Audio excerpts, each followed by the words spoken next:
Hola, muy buenas noches, bienvenidos a un episodio más, bueno, un episodio nuevo de Patitas al Aire. Bueno, pues tenemos esta primicia que les comunicó mi muy buen amigo y mi padrino Pablo Ramírez, que en adelante vamos a estar trabajando de manera conjunta, vamos a tener programas individuales, en algunos momentos trabajos juntos, y hoy es el primer programa en el que este canal, a que le debo muchas cosas, me permite trabajar de manera individual. Y tenemos una invitada muy especial. Hoy vamos a hablar de situaciones un poquito muy de sentimientos, de situaciones que se dan a lo largo de todo el año, pero que no nos detenemos a pensar. También les damos un saludo completo a toda la gente que nos visita en este canal directamente de toda la región del noreste del estado de Guanajuato, para todo el mundo. Imaginar TV, la magia de la televisión, está aquí con ustedes.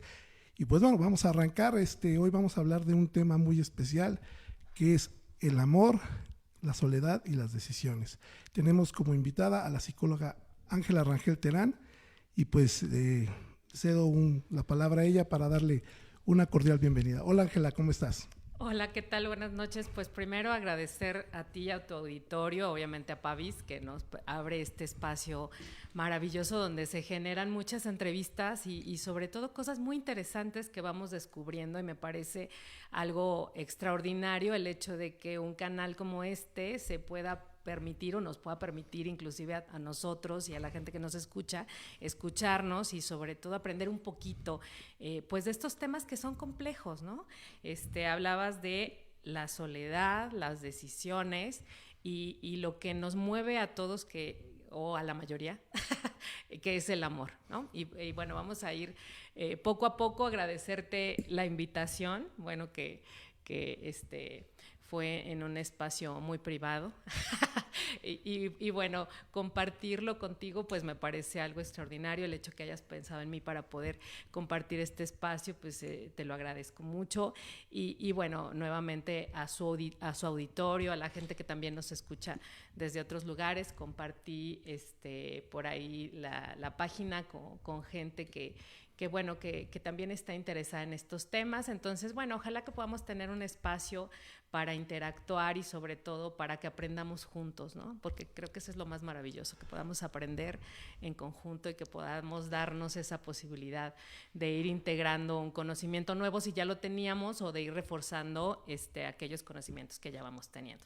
Ok, muy bien. Bueno, ya hablando ya un poco más directo en este tema, háblanos un poquito de tu formación profesional, porque pues podemos estar hablando de muchas cosas, pero a veces la gente cree o piensa que con qué autoridad o con qué conocimiento podemos hablar de este tipo de situaciones. Entonces, ¿nos podrías dar un poquito más o menos de lo que realmente es tu formación académica y profesional?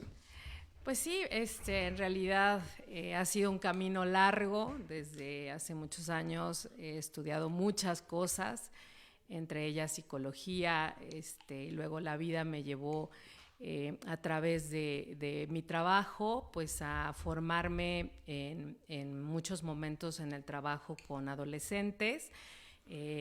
Parte de esta formación pues fue la intervención con comunidades o sociedades, niños, niñas y adolescentes en situación de calle. Y luego, bueno, la vida me llevó al trabajo de violencia intrafamiliar. Entonces hice un estudio por ahí de abordajes terapéuticos en la atención de la violencia intrafamiliar.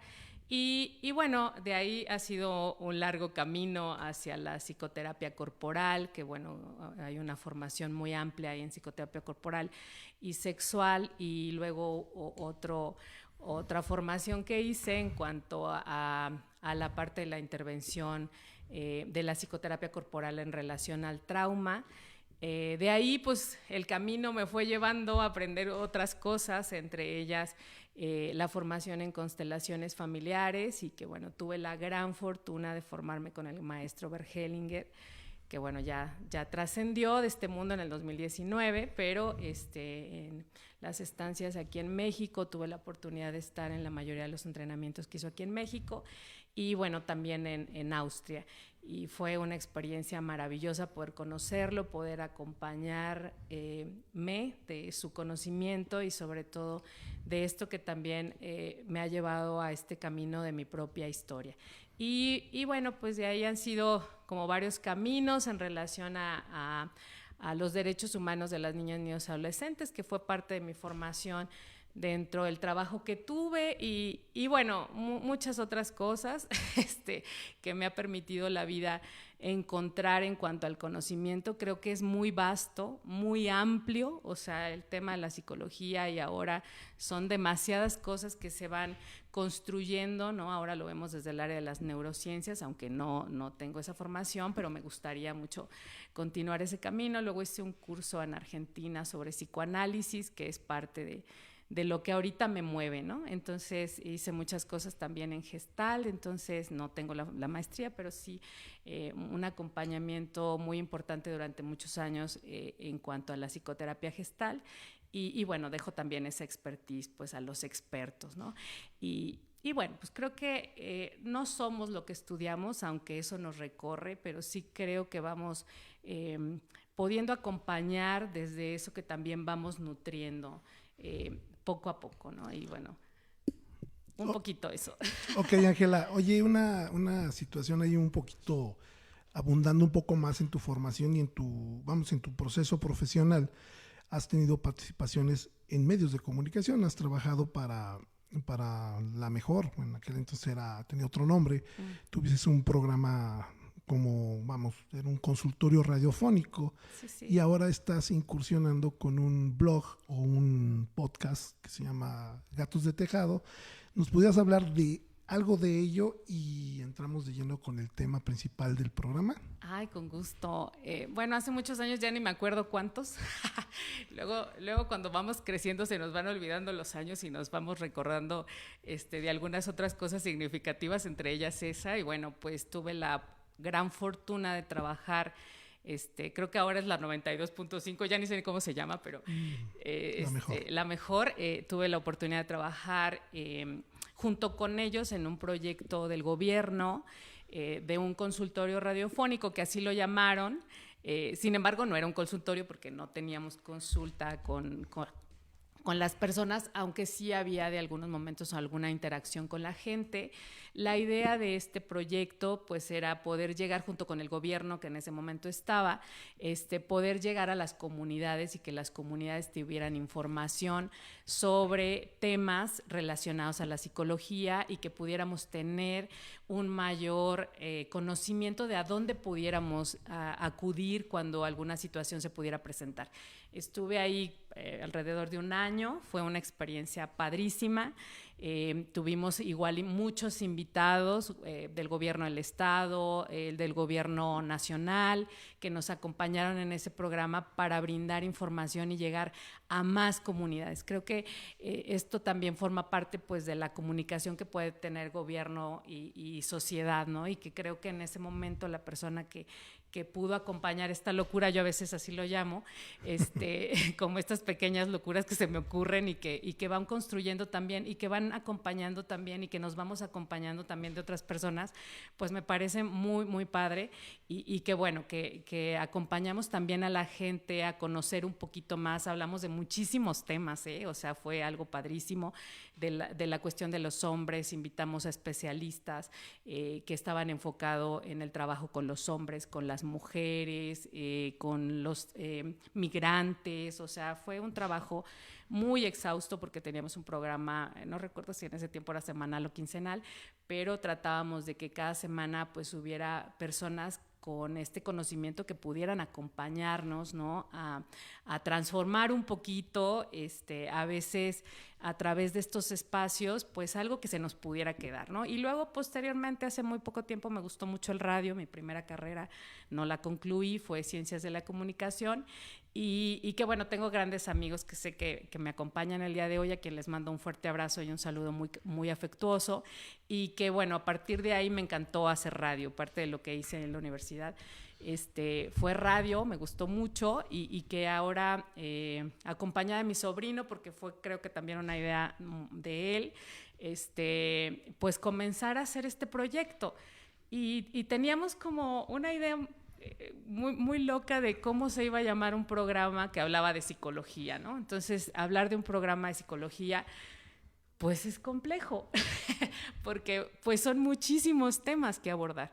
Y la idea de este programa, pues era igual invitar gente, especialista en temas de psicología, sobre todo en los enfoques psicológicos, que pudiera explicarnos, ¿no?, de una manera como mucho más clara cuáles son estos enfoques, porque igual que las personas, todas las personas, a veces tenemos más como una necesidad de cubrir un espacio que tiene más que ver con un enfoque, con un diagnóstico, con una manera de cómo vamos llevando la vida, o alguna situación de duelo, o alguna cuestión de una ruptura de pareja, una cuestión que tiene que ver con uno mismo. Entonces creo que desde ahí pues es un poco nuestro interés, el mío, el de mi sobrino, de poder compartir estos espacios, invitar a gente especializada. Hemos tenido gente pues muy significativa en el área de psicología, de investigación, gente que se dedica de lleno al proceso psicoterapéutico, especialistas en adicciones, especialistas en psicoanálisis, especialistas en gestal, en psicoterapia corporal. Y entonces creo que eso está padrísimo, ¿no? El poder compartir con la gente, que la gente también conozca aquello que nos va movilizando, o sea, aquello que nos mueve para buscar ayuda. Entonces, fue muy padre porque no sabíamos cómo llamarle y bueno, tú sabes que tengo una aversión a los gatos. Entonces, obviamente creo que parte de lo que decía Jung, Carlos Gustav Jung, era que pues nosotros tenemos que enfrentar nuestra propia sombra, ¿no? Entonces, para mí los gatos tienen un significado muy interesante porque viví rodeado de ellos, aunque no me gustaban. Nunca fui alérgica, gracias, pero no me gustaban los gatos. Y en mi casa había muchísimos. Aquí hay uno colado, aquí se vino un gato colado aquí con Pavis. Y teníamos, pues muchos gatos, entonces no me gustaban porque para mí tenían yo soy muy perceptiva del olfato y tenía un olor muy fuerte, entonces para mí era así como una aberración, ¿no? Y bueno, después en la preparatoria yo cantaba una canción sobre los gatos en el tejado y bueno, pues fue parte de Roberto Carlos. Ajá, sí, esa de Roberto Carlos, que ni me acuerdo de toda la letra. Ajá. Es el gato que está en nuestro cielo. Ándale, a ver, échate la Pavis. Sí. Bueno, aquí tenemos a los cantantes porque yo soy cero cantante, pero bueno, por eso me gusta leer, gracias. Y que creo que también, pues parte de este talento, ¿no? Yo creo que por alguna razón, pues hay que movilizar también nuestros talentos. Yo sé que la gente que nos está viendo también tiene los propios, ¿no? Y parte de su talento, pues es ¿no? El talento de poder compartir un espacio con otros, yo creo que es maravilloso. Entonces creo que esa fue parte de lo que me movió a poder hacer un podcast. Lo pensé muchísimo, pero bueno, creo que también a veces necesitamos un empujoncito, que es de lo que vamos a hablar el día de hoy. Ojalá los alcance la noche, porque son temas súper interesantes y muy amplios, pero bueno. Y regresando al tema del Gatos de Tejado, pues justo fue eso. No sabíamos cómo ponerle al programa y bueno, pues aludiendo al gran Jung, pues comencé con mi sombra, ¿no? Que es como esto que no me gusta de los gatos. Y sobre todo porque es un programa de noche, y bueno, de noche todos los... tipo tertulia. Sí, de noche todos los gatos son pardos. Bueno, pero que esa canción lleva otro significado. Es una canción muy hiriente, de repente ofensiva contra los enemigos y ese tipo de cosas, de Caifanes, por cierto. Sí. Y entonces, bueno, la idea era un poco hablar de los gatos, porque en la noche los gatos son cuando se reúnen en el tejado, se enamoran, ¿no? Se desenamoran, se pierden, se caen, se pelean. Ajá. Entonces, bueno, pues justo la idea era esa, ¿no? Poder compartir con la gente no lo que hacen los gatos, sino lo que los humanos también podemos empezar a identificar por las noches, ¿no? Ok, muy bien. Bueno, y ya entrando en temas y no haciendo alusión a Tito el Bambino, ¿qué es el amor desde una perspectiva profesional, psicológica, ¿qué es el amor? No es una magia, no es una dulce fantasía, no es como un sueño. ¿Qué es el amor? Eso es complejo, porque al hablar del amor necesitaríamos empezar a hablar de cómo somos amados, ¿verdad? Y a veces la forma en la que construimos amor, pues es como darnos cuenta que al amor lo habitan como dos vertientes. Uno, el dolor, y otro, el odio, ¿no?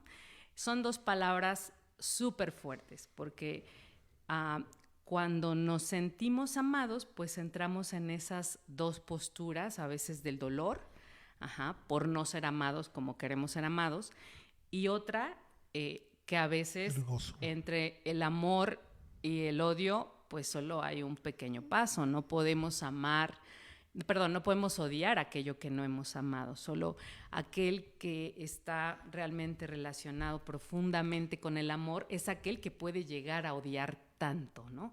E igual, aquel que puede llegar a odiar tanto, también tiene un paso muy, muy pequeño hacia el amor, ¿no?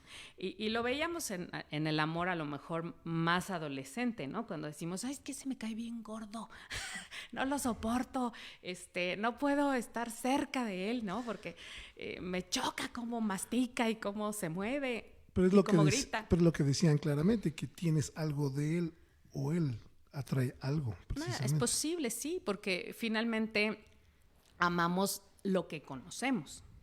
O sea, regularmente el amor se construye desde aquello que conocemos. ¿Y qué es aquello que conocemos? Yo creo que esa es una pregunta muy interesante, porque aquello que conocemos es finalmente el amor con el que nos construimos. Entonces, el primer amor con el que nos construimos es un amor materno. Entonces, al hablar del amor, pues hablamos de ese primer amor que nos contuvo, ¿no? Entonces, imagínense todas las personas que nos escuchan el día de hoy, es en el vientre materno, preguntémonos cómo fuimos amados o cómo fuimos sostenidos desde ese vientre materno.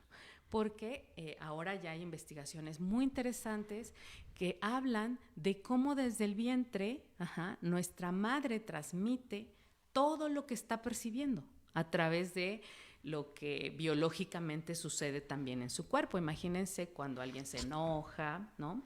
Cuando alguien está triste porque tuvo esa mujer embarazada una discusión con su pareja, o cuando esa pareja no está, cuando esa pareja se fue. O sea, todo eso que sucede empieza a construir la forma en que vamos a amar o en la que vamos a buscar amor. Aunque a veces digamos que no lo recordamos, ¿no? Porque pasó hace mucho tiempo, en mi caso hace muy poco, y en tu caso un poquito más, pero es como en esa parte del amor, imaginemos eso, o sea, y los invito a preguntarse, a cuestionarse, a analizar como la forma en la que ese primer amor fue contenido. Entonces, bueno, desde ahí empezamos a construir la primer parte del amor. Ok. Y luego, bueno, pues en el momento en el que efectivamente como hijos nacemos, ¿no? Y al momento de que somos recibidos en el mundo, cómo es que esa recepción de ese primer momento es también contenido, en qué tipo de amor, en qué clase de amor. Por ejemplo, antes, lo platicaba inclusive yo con tu mamá, ¿no? Hace algunos ayeres, cómo es que antes pues no había ultrasonidos, ¿no? Entonces, solo había como el tacto que les hacían a las mujeres los médicos ahí en el hospital o en los centros de salud, sobre todo la gente también de las comunidades. Ahora, afortunadamente, ya hay pues una apertura, mayor tecnología en cuanto a esto, pero en ese tiempo no. Entonces las mujeres pues no sabían o no se sabía el sexo del bebé. Ahora ya hasta se hacen fiestas ahí adivinando el sexo del niño. Y que también eso me parece padrísimo, ¿no? Porque es como el recibimiento de ese nuevo ser. Y ahí también inicia la primer parte del amor. O sea, imaginemos a alguien que espera, que dice, yo quisiera tener un hijo. Sí, lo que dices es que él recibe las sensaciones porque supuesto. las transmite, la mamá las siente Ujú. y entonces él ya va generando una expectativa de cariño, de amor y de recepción. De recepción de ese amor. Entonces, desde ahí empezamos a construir cómo también nosotros somos deseados en ese amor, cómo vamos construyendo, cómo nos van construyendo esa sensación.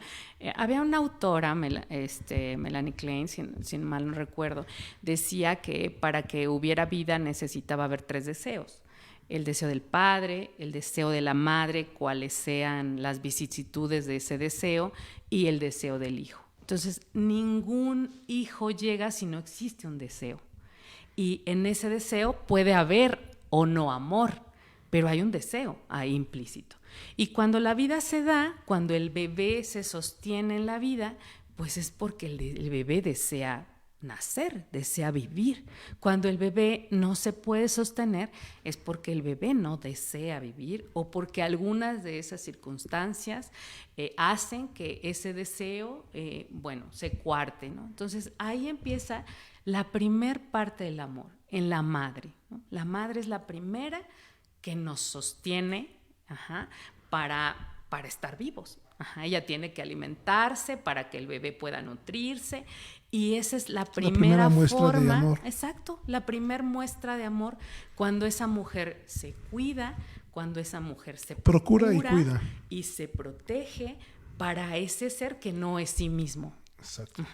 Y yo creo que ese es el amor muy profundo, porque... El más puro. Exacto, porque hablamos, y a veces el más complejo, porque también sabemos que ahora yo veía en las noticias en estos días, bebés, 2 bebés que fueron abandonados en un basurero y en un campo y que murieron ahí. Y bueno, esto no se juzga, ¿no? Pero finalmente hay todo un escenario atrás de una decisión como esa, que a mí me llama mucho la atención algo que decía el autor Bert Hellinger, que decía que a veces es el amor más puro, aquel en donde una madre no puede quedarse con el hijo y que lo da en adopción, ¿no? Que lo da en otros espacios porque sabe que no puede sostener la vida, y a veces ese es el acto pues más amoroso desde otro lugar no tan comprensible. Entonces, cuando hablamos de ese amor, pues hablamos de ese primer amor materno, hablamos de esa primer construcción de deseo, hablamos también de que para sentirnos amados también necesitamos ser reconocidos. Exacto. Cuando el bebé nace y se reconoce en sí mismo como alguien fuera de la madre. Y que integra. Entonces ahí comienza también esa segunda fase del amor, ¿no? Y cómo construimos a partir de ahí también la relación con el padre, si está, si no está, o cómo se construye esa relación con otras personas, ¿no? O sea, cómo ese bebé construye esa relación con otras personas, tíos, sobrinos. con los tíos, inclusive con los vecinos, ¿no? Que a veces Exacto. también forman parte de ese cobijo amoroso, cuando llega un niño, ¿no? O sea, que llegan con algo, y también es el reconocimiento del niño. Es un niño, es una niña. Fíjate que algo muy curioso que dices, que lo pones y lo ejemplificas de manera muy correcta, porque comencé hablando de una canción de Tito el Bambino, y el video recrea esa parte que tú dices, de un niño que nace y un grupo de personas con diferentes, vestimentas, estatus sociales, llegan, y todos al final llegan con este nacimiento de esta persona. Está un viejito, está un joven tatuado, está una monja, hay muchas personas ahí, y es algo que estás comentando. Y fíjate que ese video, por ejemplo, sin buscarle tanto el sentido al video, ahora lo estamos encontrando con esta plática. Sí, de alguna forma lo podemos llamar como una conexión, ¿no? Como nos vamos conectando con las demás personas. Y bueno, también decir que esto es bien importante. La gente piensa que el amor tiene que ser racional, pero la gente que nos escucha, es necesario comprender que el amor no se razona. O sea, el amor se siente. Hay veces que el amor no se construye desde nuestro deseo ni desde el deseo del otro, sino a veces en el encuentro de ese deseo. Y no necesariamente es racional. Lo humano no es racional, lo humano también es instintivo. Entonces queremos decir también que el amor se construye desde esa parte, ¿no? O sea, desde esa parte que nos moviliza. Por eso decíamos, no podemos hablar del amor si no sabemos desde dónde lo construimos. Por ejemplo, hay alguien que en su infancia, en su primer momento de vida, no sé, lo hemos visto mucho en el consultorio, ¿no? Por ejemplo, niños que no fueron deseados o que en el primer pensamiento o en el intento de la madre fue abortarlos, y cómo después ellos construyen amores hacia afuera que los destruyen, ¿no? O que de alguna manera los excluyen. Y esa es una forma de amor. Por eso decía, el amor se construye desde lo que vamos conociendo. Entonces, hablar del amor es muy amplio porque dijimos que no es racional, ¿no? No, incluso, por ejemplo, podemos hablar que estamos hablando del amor entre personas, como nace. Pero también ya cuando eres adulto o incluso como niño, transmites el amor hacia objetos y hacia animales. Sí, claro. Y eso lo aprendes precisamente desde tu entorno, si te enseñan y te manifiestan. El amor a ti, en ese momento tú también lo irradias y lo transmites a los animales, lo transmites a tus cosas, cuidas, no sé, comienzan así las cosas y así se va formando, como un fortalecimiento de ese sentimiento. Sí, porque dijimos que el amor es una emoción, ¿no? Y esa emoción la sentimos las personas desde quienes somos.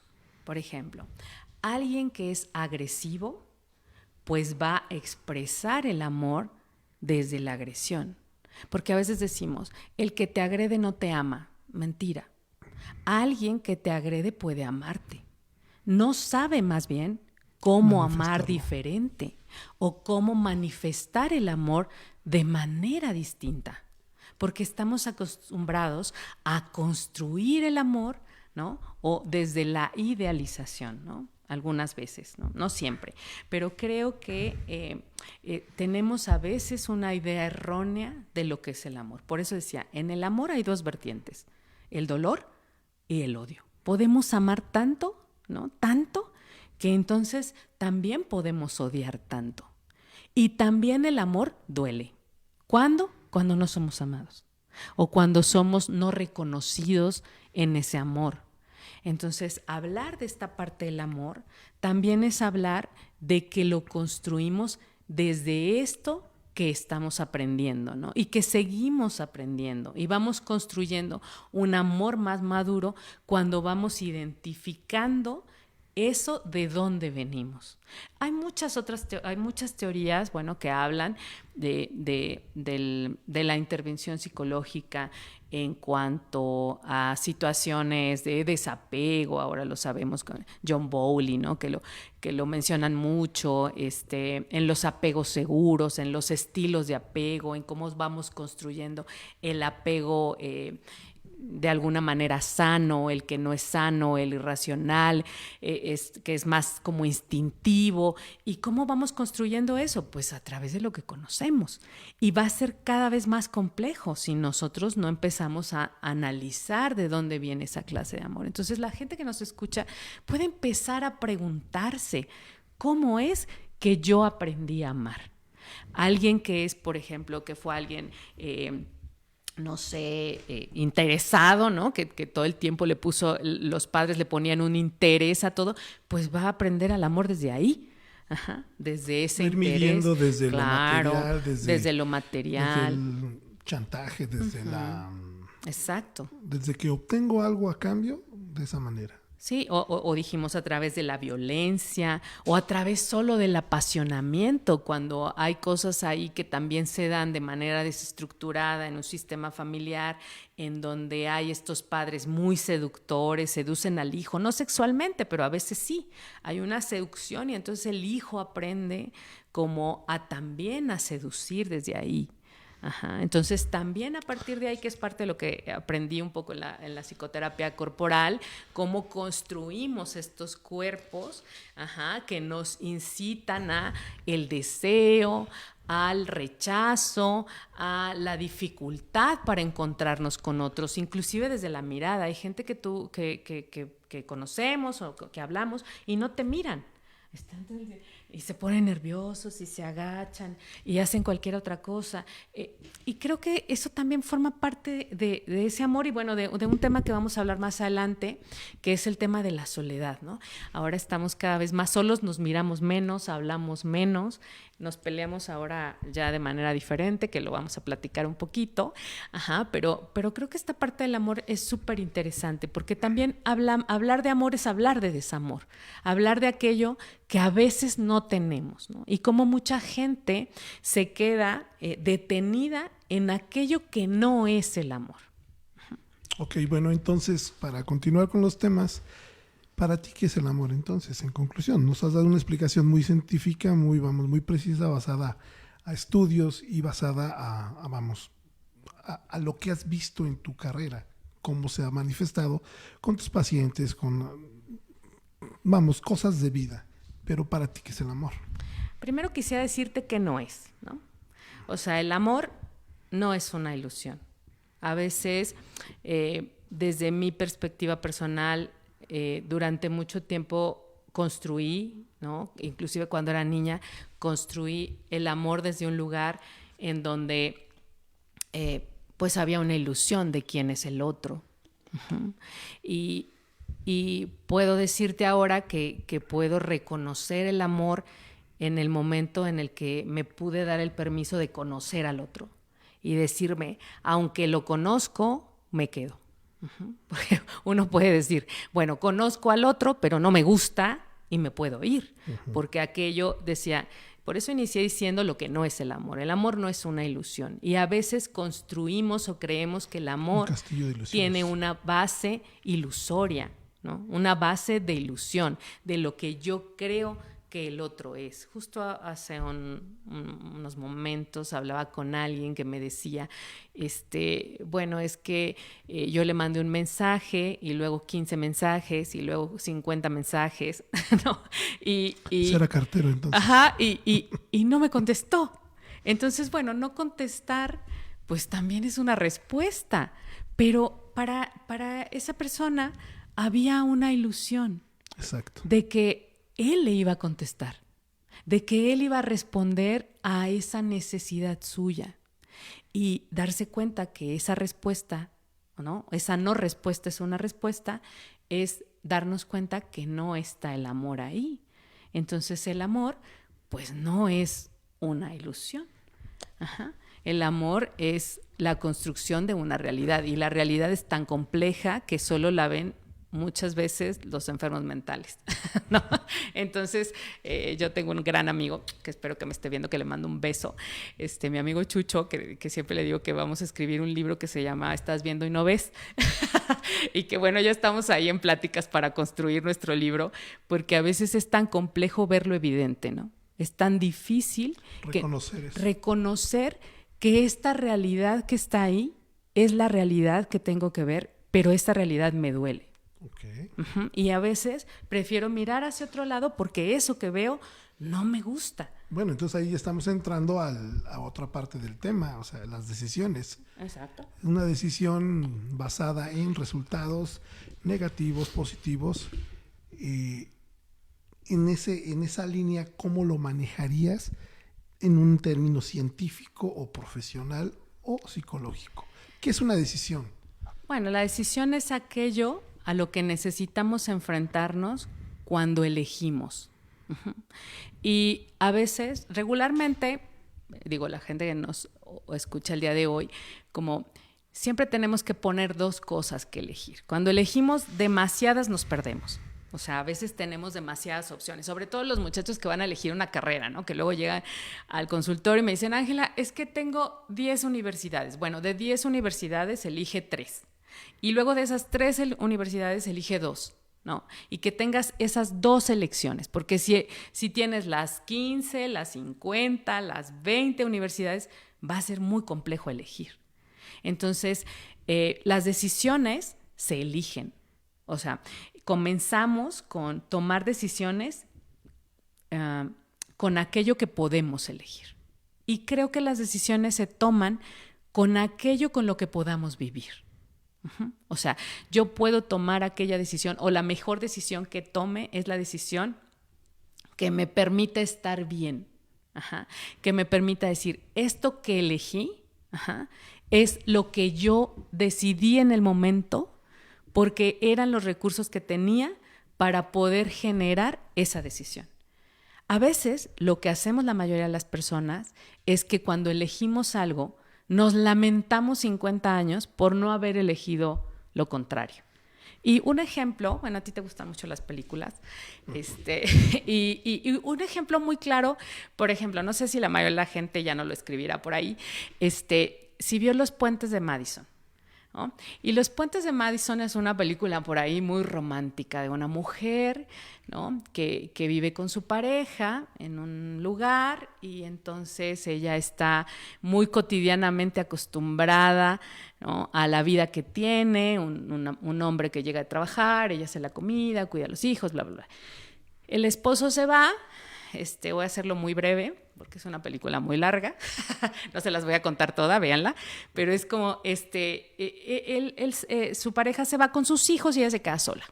Y en ese momento llega el deseo, porque bueno, aquí también forma parte de eso que decíamos del amor, no siempre lo que se ama se desea, más bien lo que se ama no se desea muchas veces y lo que se desea no se ama. Entonces, bueno, llega el deseo encarnado en ese hombre guapísimo, ¿no? Richard Gere, creo que es. Y bueno, ella lo ve, lo acompaña porque él tiene que hacer un artículo para el National Geographic y lo acompaña y se vive en un romance muy tórrido ahí, ¿no?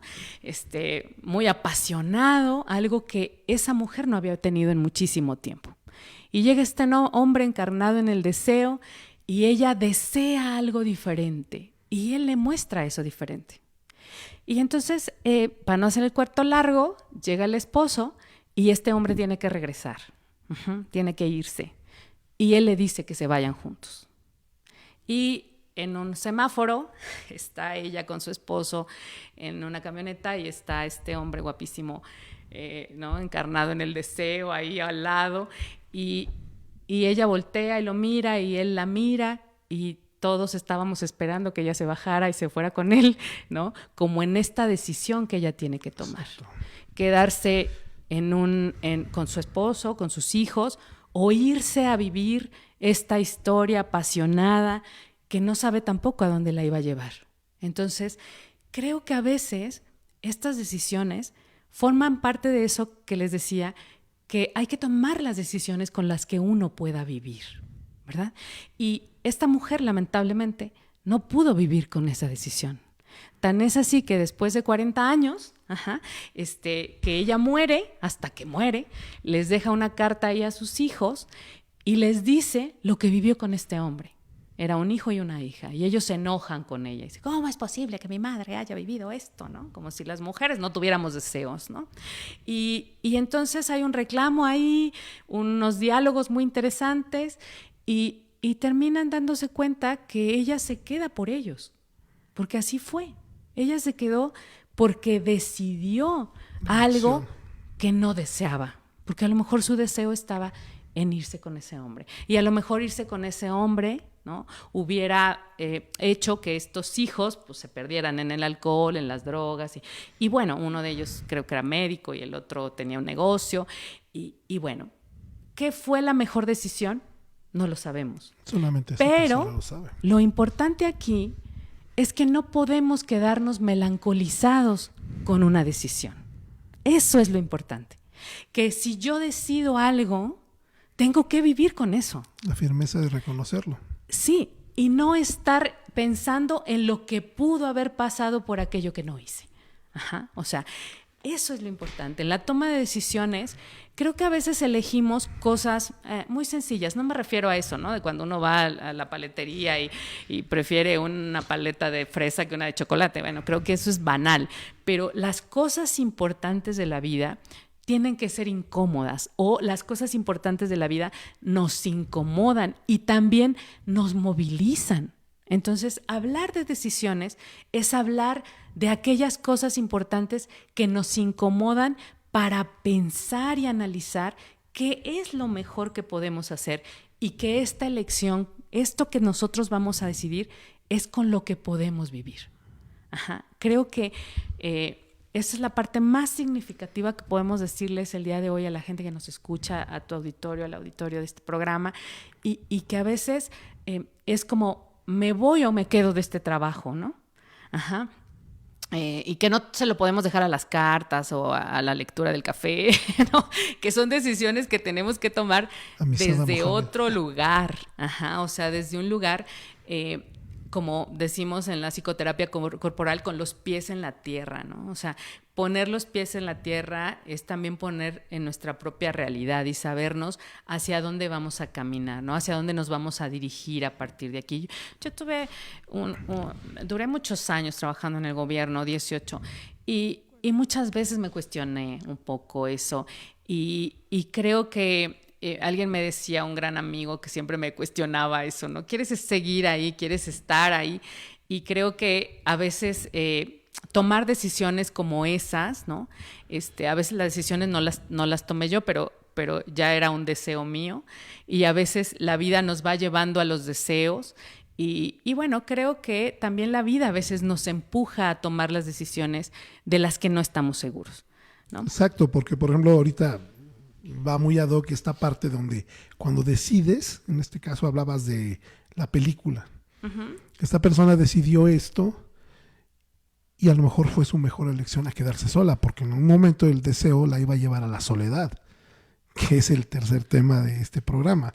Ajá. ¿Cómo manejaríamos la soledad desde ese lado, vamos, profesional? ¿Y cómo es, cómo la reconocemos? Ahora sí, como dijeran ahí en el barrio. Porque dicen, no, pues que la soledad es que pues ese güey está solo ahí en su casa, está viendo Netflix y está bien a gusto. Pero no, la soledad no es eso. La soledad es, bueno, explícanoslo tú eres la profesional. Bueno, yo creo que en la soledad expertos somos todos. A lo mejor hay una parte en nuestra profesión, pero cuando yo atiendo a alguien le digo, el saber no lo tengo yo, el saber es tuyo. Y eso le da un resignificado a la persona que acude, ¿no? O que va. Es como el poder del conocimiento es de cada uno de nosotros. Yo como paciente, también soy paciente desde hace muchos años, que le mando un saludo a mi terapeuta, que me ha acompañado todos los años y que gracias a él sigo con los pies en la tierra. Si no, quién sabe dónde estaría. Es un poco ir reconociendo también que esa parte de la soledad nos habita a todos. O sea, nacemos solos. Ajá, crecemos solos, aunque hay alguien que nos va acompañando ahí, nos va conteniendo, pero lo hacemos solos, amamos solos. O sea, no mandamos a nadie a amar por nosotros. No le digo, ay, ve y bésalo, ¿no? Por mí. Bueno, sí hay quien lo dice, pero entonces no lo estoy haciendo, ¿no? O sea, lo hacemos solos, nos aventamos, buscamos esa parte de nuestra soledad. Y hay soledades que nos habitan desde un lugar muy doloroso. Creo que ahora voy a citar a un autor que me gusta mucho leer, que es muy actual, Byung-Chul Han, es un filósofo, y él habla de las sociedades y de cómo las sociedades nos vamos alejando poco a poco de los otros y vamos construyendo espacios más solos. O sea, por ejemplo, ahora sabemos que viven un hombre soltero, una mujer soltera con su perrito o con un gatito o con una tortuga, pero me refiero, no está solo, hay una compañía ahí, pero en la soledad humana se vive solo. O sea, no es lo mismo decir, es que amo a mi perro, ¿no? Sí puedes amar a tu perro, pero tu perro no puede interactuar contigo. Claro. Entonces, no es una relación simétrica. Digo, ninguna lo es, pero hablamos en cuanto a la especie, ¿no? O sea, tu perro no te va a cuestionar, aunque te vea así como con cara de tengo hambre y de necesito amor, pero no es lo no mismo. En temas, vamos. Ajá, o sea, no hay punto de comparación. Aunque no estoy diciendo que el amor de los animales no sea significativo ni sea importante, no estoy diciendo absolutamente nada de eso. Estoy diciendo que no es simétrico. Ajá, o sea, el perrito no va a cuestionarte y a veces por eso encontramos esta compañía, porque sí, pues es una forma Lo vimos precisamente en una película que se llama Robot, de un, bueno, es un perro que adopta un robot y después ya no puede vivir sin el robot. Uh-huh. Y el robot se pierde y se ve en la necesidad de buscar otro robot. Sí, pero claro, después, porque ¿quién puede vivir en soledad? ¿No? Exacto. Somos seres sociales. Y hay una desesperación impresionante por el perro. Bueno, vamos, estamos en claro que es un perro, pero señalando que es un humano, que tiene unas necesidades y busca eso. Entonces, sí, acertadamente lo dices. A lo mejor te refugias en algo, pero al final estás solo. Sí, y de alguna forma también morimos solos. Claro. Aunque haya quien nos acompañe, pues la muerte es propia, o sea, la muerte es de uno mismo.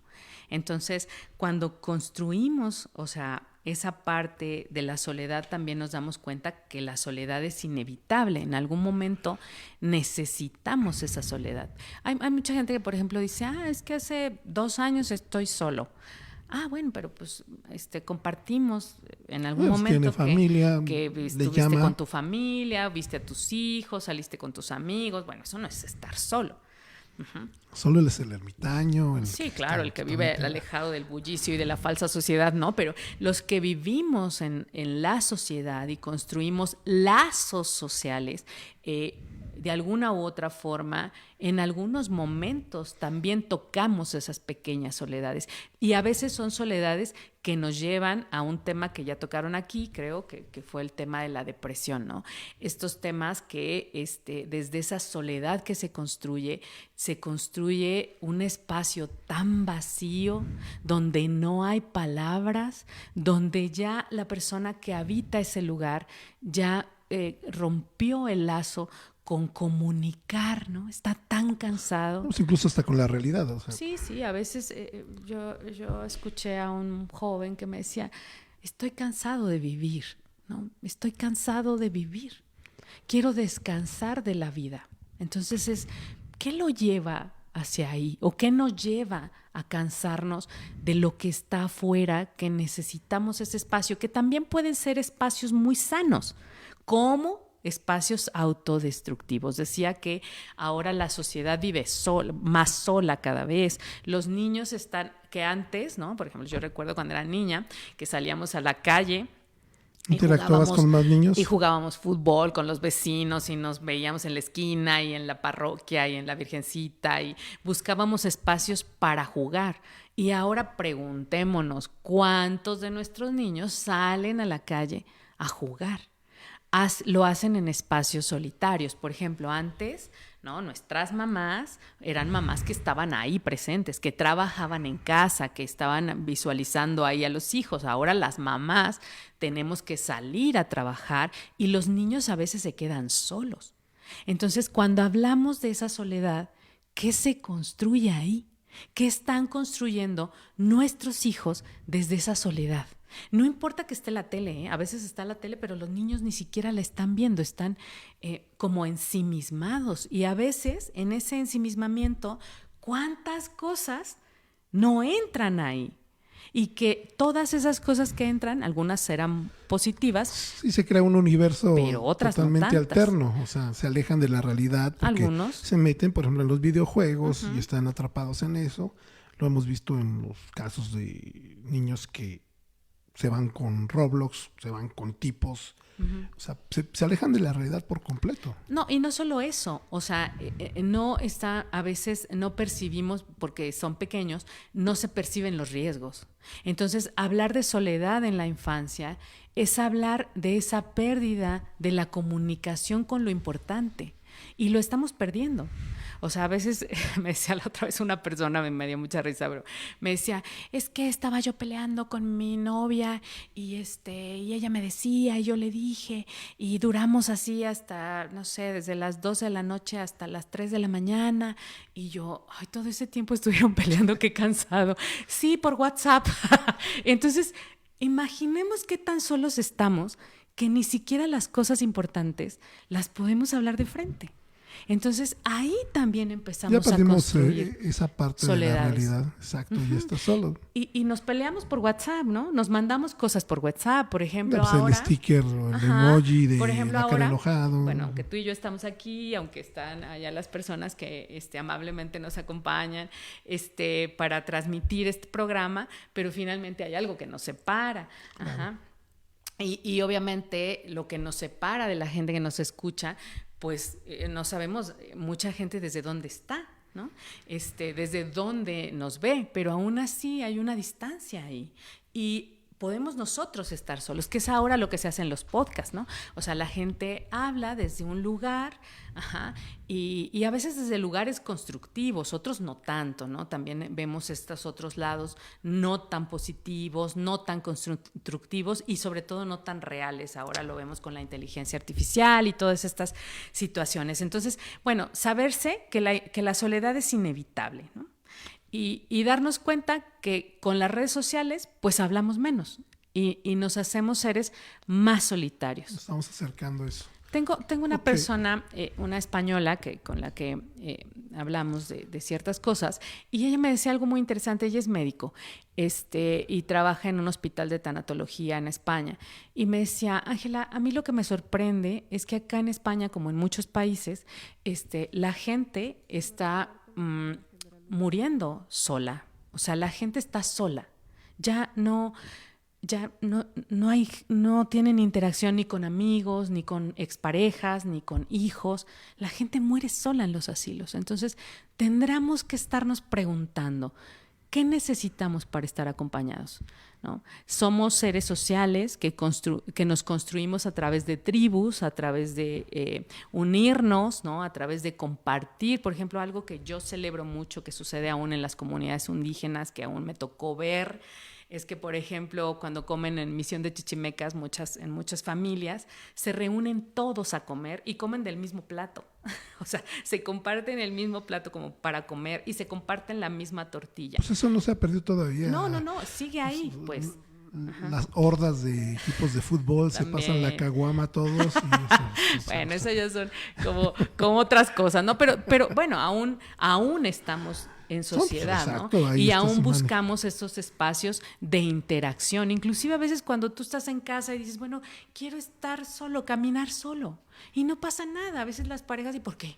Y no hablará con nadie. ¿Qué tal si se salió para hablar con quién sabe quién? Y entonces viene toda esta serie de cosas. Pero no, a veces se necesita estar solo y necesitamos espacios de soledad. El momento más solo del mundo es cuando vas al baño.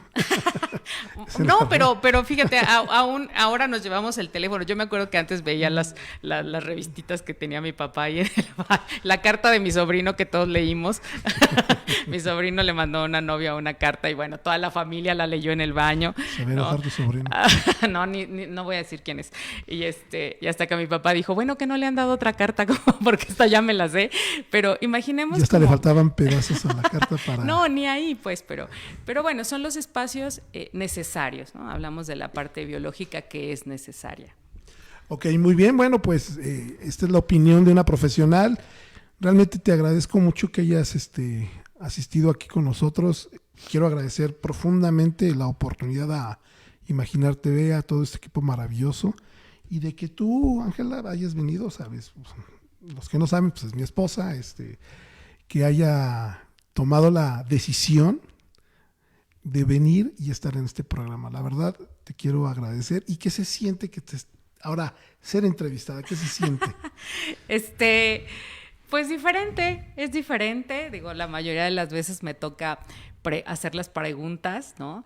En el podcast lo hago. Sí, pero yo no te pregunté nada. En mi trabajo lo hago. No, bueno, a través de estas intervenciones, pues también nos movilizas a podernos cuestionar, ¿no? Muchas cosas, y yo agradezco siempre el espacio que podemos brindar para compartir, ¿no? Aunque no lo crean, no hablamos de lo que íbamos a hablar aquí. Nunca hablamos de eso. Nunca hablamos de eso. Vivimos espacios de soledad, ¿no? Desde ese lugar y bueno, pues compartimos muchas otras cosas maravillosas, ¿no? Que es una familia y que bueno, agradecerte la posibilidad que me brindas a través de este lugar de poder compartir algo más de lo que somos. Muchas gracias. Ok, pues muchas gracias a todos y esperemos que haya sido de su agrado este programa. Si hay nervio, es la primera vez que ahora sí que me siento solito porque no está mi compañero Pablo. Lo pongo nervioso. Pero no, me pone nervioso, pero sí quisiera reiterar el agradecimiento a Imaginar TV, a Anita, a Pablo, al profe, a su esposa, a Marco, a Orson, a todos, a la nana, a todos, gracias por esta oportunidad y pues esperamos la semana siguiente con temas más interesantes y pues estamos a su orden. Buenas noches, gracias. Gracias, muy buenas noches a todos, Anita, Pavis, a toda la familia, gracias.